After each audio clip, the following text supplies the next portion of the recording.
এই যে বাসা বানাইলো, এটা হলো তার ইঞ্জিনিয়ারিং টেকনোলজি। এই টেকনোলজি আরো যদি দেখতে চান, বাবুই পাখির কাছে যান।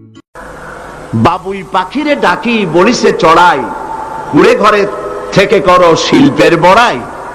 যদিও বাবুই পাখি, চড়ুই পাখি বাবুই পাখি যেটা বলেছে, আসলে শিল্পের বড়াই করার মতো। এই যে চতুর্দিক থেকে পাতাগুলি ছিঁড়ে এনে যে বাসা বাবুই পাখি বানালো, আগেই কোন সুবহানাল্লাহ।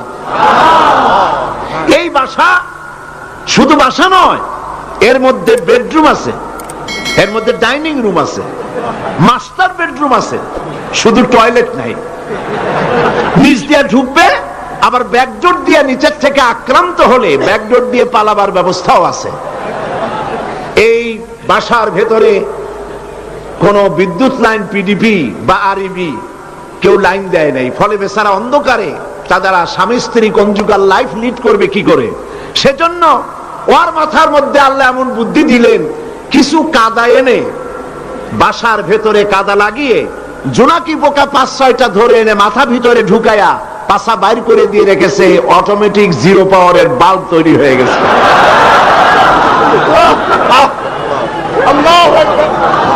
ইঞ্জিনিয়ারিং টেকনোলজি আর কারে বলে? আমার দেশের ইঞ্জিনিয়ার যারা আছেন, এই রকমের বাসা বানানো তো দূরের কথা, ভালো করে বাসাটা খুলুন তো দেখি, বুঝবো আপনি কেমন খুলতে পারেন। খুলতেই পারবেন না।